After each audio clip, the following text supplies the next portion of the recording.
I arrived at the house in the early afternoon, despite Seymour's directions. He was an odd fellow, too eager to please, it seemed.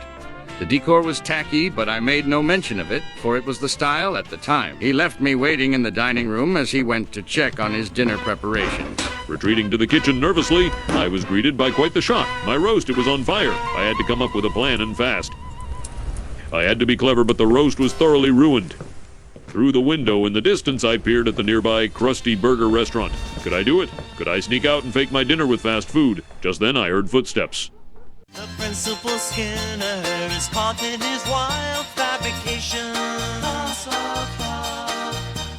The superintendent Chalmers is losing all much patience as he listens to these whole explanations. There'll be badness here tonight.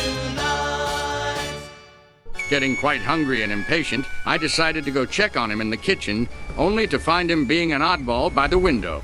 He made up some bullshit story about exercise, and that is when I noticed the voluminous amount of smoke emanating from the oven. Despite the obvious nature of the vapor, he claimed it to be steam. He told me we were having steamed clams. Steamed clams are an old family recipe you're going to love.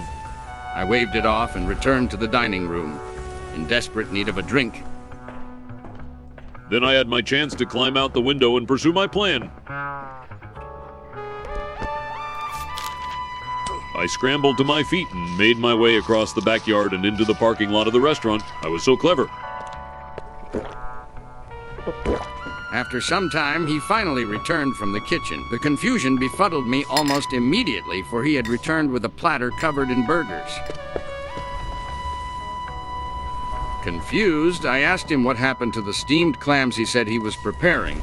But of course I was the idiot here, for he claimed to have said steamed hams instead. Nonetheless, some questions lingered, for the burgers in question looked strikingly similar to those on offer at the local Krusty Burger restaurant. Steamed hams. Despite my misgivings, he made a convincing enough argument about it being a regional dialect, Albany, I believe. I chose not to argue further, for the food was quite delicious. Patented Skinner burger or steamed ham or whatever. And with that, it was time for me to be headed home. A good time was had by all. His words, not mine. As we walked through the hall, I noticed an astounding amount of smoke and odd lights coming from down the hall where the kitchen was.